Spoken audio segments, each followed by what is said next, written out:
back to a new video. This is day 3 of me reading a book every single day for 30 days so that I could become a better speaker, become more knowledgeable, more intelligent, all the good things that come with, I guess, reading a book.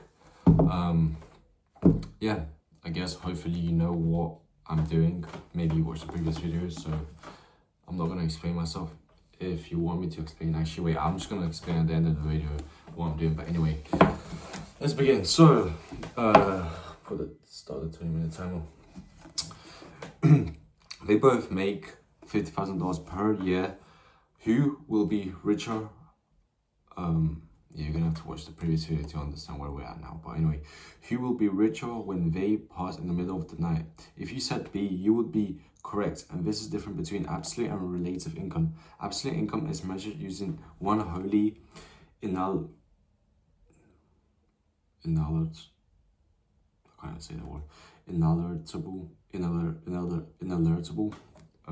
variable for raw and almighty dollar. Jane Doe makes $100,000 per year and is thus twice as rich as Joe Doe, who makes $50,000 per year. Relative income uses two variables, the dollar and time, usually hours. The whole per year concept is maybe inside. The concept is arbitrary and makes it easy to trick yourself. Let's look at a real trade.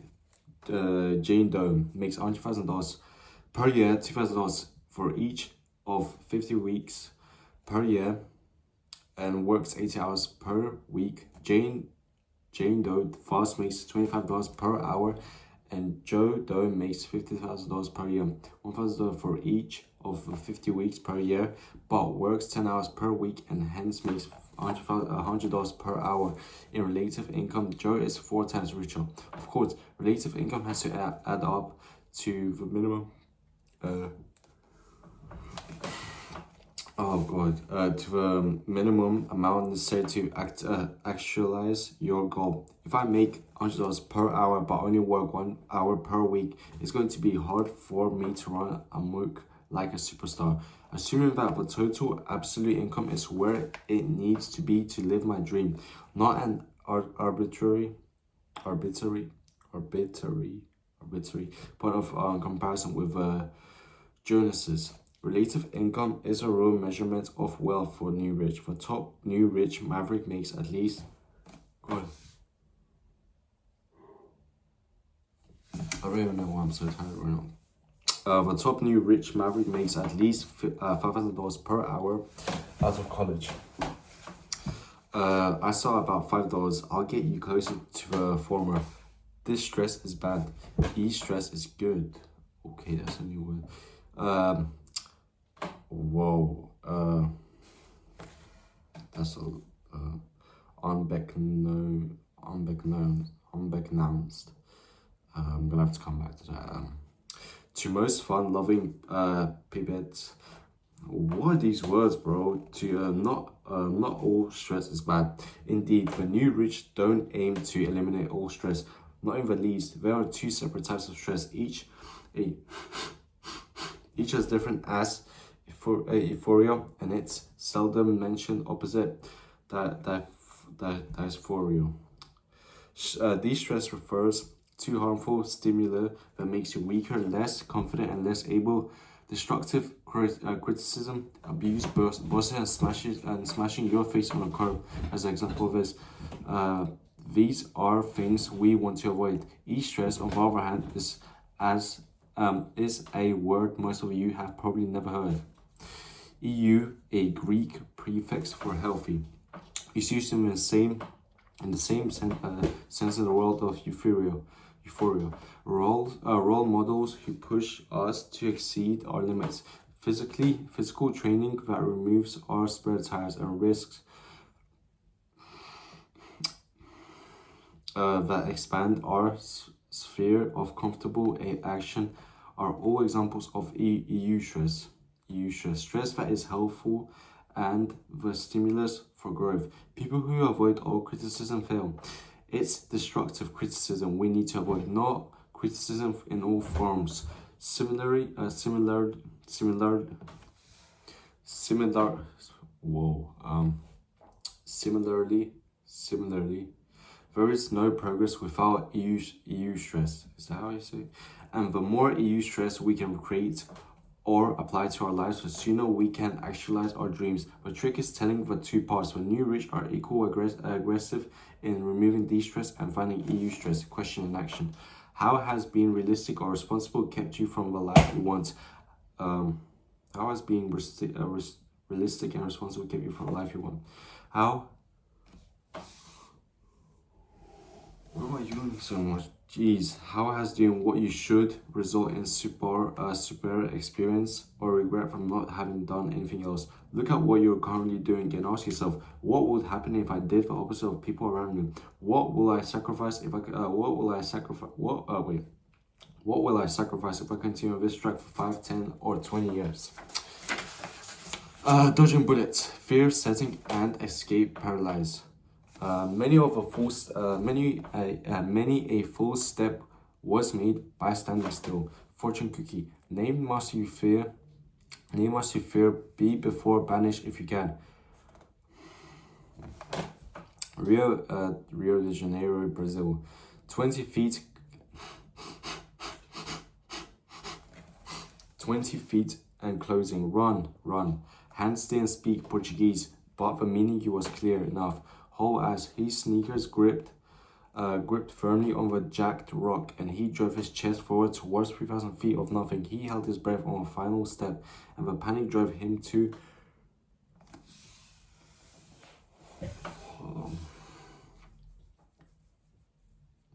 near unconsciousness. His vision blurred on the edge, closing to a single pinpoint of light, and then he floated the all-consuming celestial blue of horizon hit his visual field an instant after he realized that the thermal updraft had caught him, and the wings of a paraglider fear was behind him.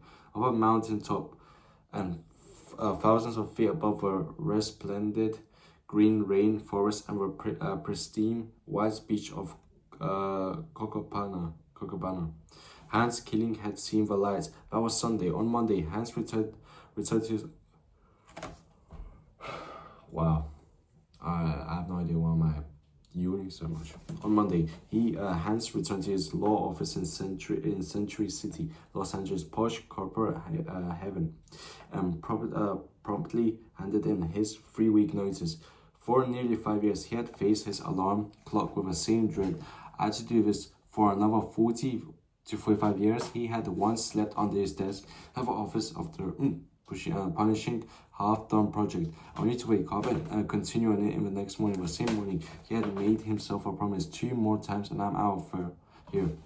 Strike number 3 came the day after he left for his Brazil vacation.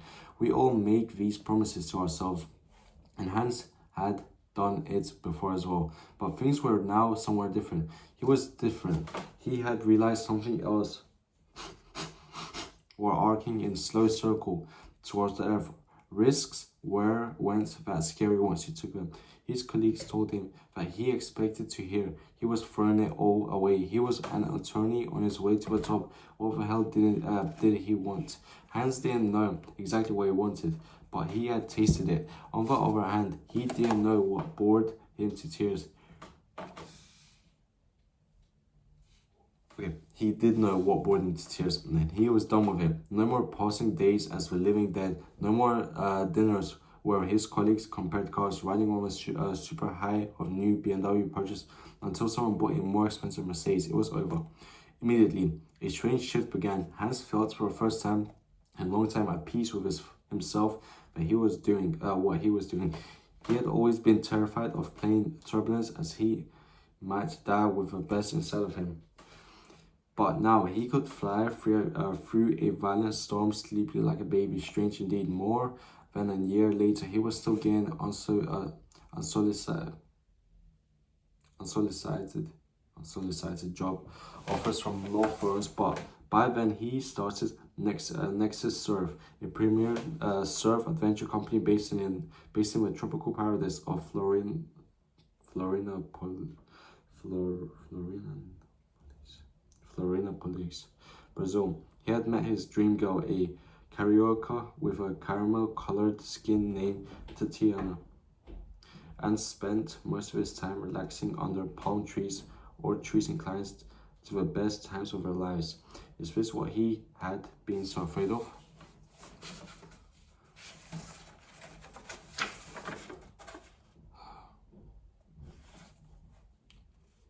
These days, he often seen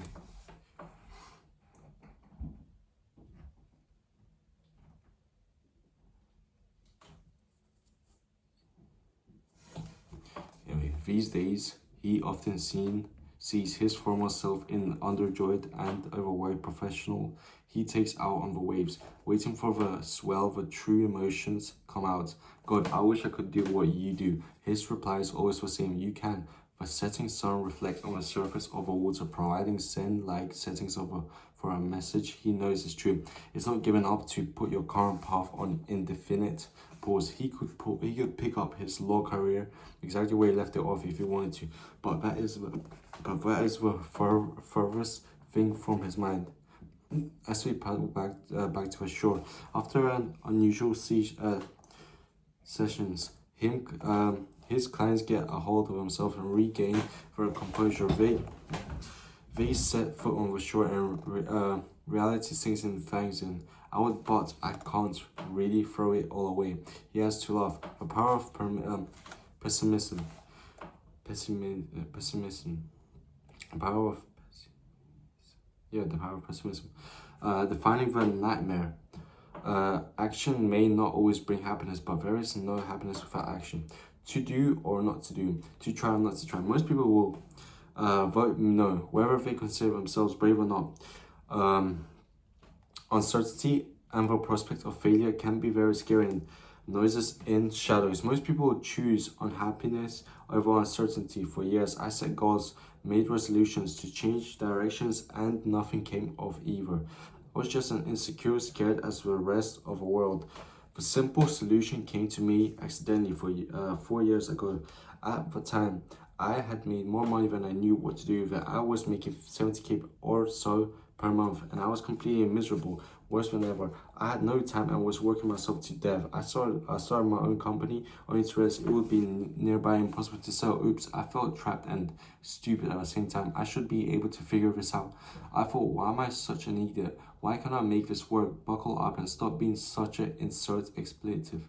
What's wrong with me? The truth was nothing was wrong with me. I hadn't reached my limits. I had reached the limits of my business model at the time. It wasn't the driver, it was the vehicle. Critical mistake in its infancy would never let me sell it.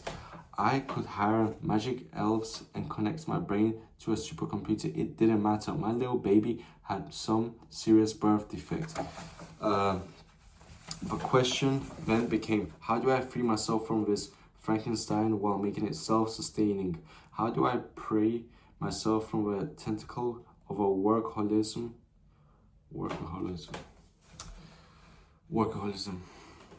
and the fear that it would fall to pieces with my 15-hour a day?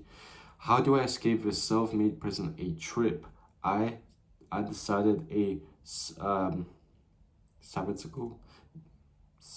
sabbatical year around the world. So I took a trip, right? Well, I get to that. First, I felt it prudent to dance around with my shame, embarrassment, and anger for 6 months, all the while playing an endless loop of reasons why my cop-out fantasy trip could never work. One of my more productive periods for sure. Then one day, in my bliss of envisioning how bad my future suffering would be, I hit upon a gem of an idea. I was surely a highlight of my don't happy be worry phase. Why don't I decide exactly what my nightmare would be? The worst thing that could possibly happen as a result of my trip. Well, my business could fail while I'm overseas for sure. Probably would. A legal warning letter would accidentally not go forward and I would get sued. My business would be shut down and inventory would spoil on the shelves while I'm picking my toes in solitary misery on some cold shore in Ireland, crying in the rain. I imagine my bank account would cracker by 80%, and certainly my car and motorcycle in storage would be stolen. I suppose someone would probably spit on my head from a high-rise balcony while I'm feeding food scraps to a stray dog, which would then spook and bites me squarely on the face. God, life is cruel, hard bitch. Curing fear, defining fear. Set aside a certain number of days during which you should be content with the scantiest and cheapest fare, with coarse and rough dress, saying to yourself, for while, is this the condition that I feared? Then a funny thing happened. In my undying quest to make myself miserable, I suddenly began to backpedal as soon as I cut through the vague unease and ambitious anxiety by defining my nightmare. The worst case scenario, I wasn't as worried above taking a trip. Suddenly, I started thinking of simple steps I could take to salvage my remaining resource and get back on track. If all hell struck at once, I could always take a temporary bartending job to pay the rent if I had to. I could sell my furniture and cut back on eating out. I could steal lunch money from the kindergartens who passed by my apartment every morning. The options were many. I realized it wouldn't be that hard to get back to where I was, let alone survive. None of these things would be fatal, not even close. Mere panty pinches on the journey of life. I realized that on a scale from 1 to 10, 1 being nothing to and 10 being permanently life-changing, my so-called worst scenario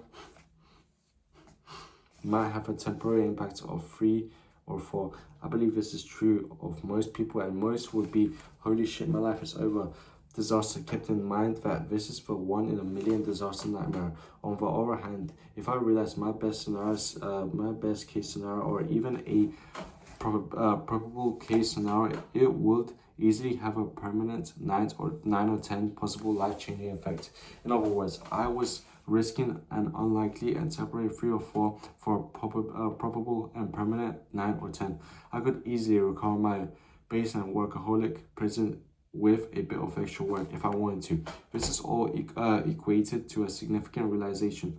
There was practically no risk, only huge life-changing upside potential. I could resum my previous course without any more effort than I was already putting forth. That is when I made the decision to make the trip and bought a one-way ticket to Europe. I started planning my adventure and eliminating my physical and psychological baggage. None of my disasters came to pass, and my life has been near a fairy tale since. The business did better than ever, and I practically forgot about it as it financed my travel around the world in style for 15 months. Uncovering fear disguised as optimism. There's no difference between a pessimist who says, oh, it's hopeless, so don't bother doing anything, and an optimist who says, don't bother doing anything. It's going to turn out fine anyway. Either way, nothing happens. Fear comes in many forms, and we usually don't call it by its 4 letters name. Fear itself is quite fear-inducing. Most intelligent people in the world dress it up as something else. Optimistic denial. Most who avoid quitting their job and entertain the thoughts that their course will improve with time or increase in income. Optimistic denial. Most who avoid quitting their job entertain the thought that their course will improve with time or increase in income. This seems valid and is a tempting hallucination when a job is boring or uninspiring instead of pure hell. Pure hell forces action, but anything less can be endurance with enough clever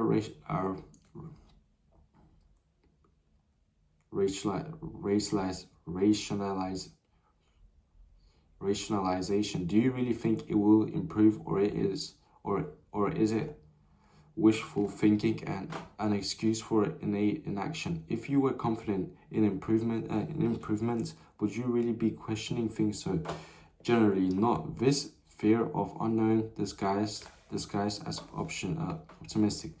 This fear of unknown disguised as optimistic. Are you better off than you were 1 year ago, 1 month ago, or 1 week ago? If not, things will not improve by themselves. Wait, are you better than you were 1 year ago, 1 month ago, or 1 week ago? If not, things will not improve by themselves. If you're kidding yourself, it is time to stop and plan for a jump. Barring any James Dean ending, your life is going to be long. 9 to 5 for your working. Lifetime of 40 to 50 years is a long ass time. If a rescue doesn't come, about 500 miles of solid work, how many do you have to go? It's probably time to cut your losses. Cool. We'll continue tomorrow. So that's 20 minutes done. For those of you who stayed to the end of the video, I want to know why I'm reading. Like I said, I think in the beginning of the video, I want to improve my speaking skills because I do believe that I'm not a good speaker, and most people, when I listen to them, they speak extremely well. They describe things in a way that pretty much makes you like them. And you know, when it comes to, for example, selling a product, if you're really good at describing things, if you're good at speaking, you could sell anything to anyone.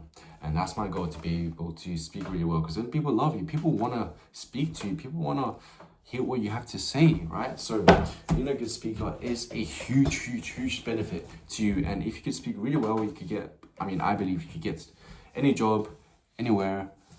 You know, you have a wide range of opportunities. So, you know, being able to speak, speak well, right? Speak professionally. It's, some people are gifted with it, right? Some people are good speakers, and sadly, I'm not, right? I struggle to speak. You know, I feel like I speak like a 12-year-old. I don't pronounce or say any clever words, right? That makes people be like, wow, he is smart, you know? So yeah, hope you enjoyed this video, and I hope to see you tomorrow. Bye.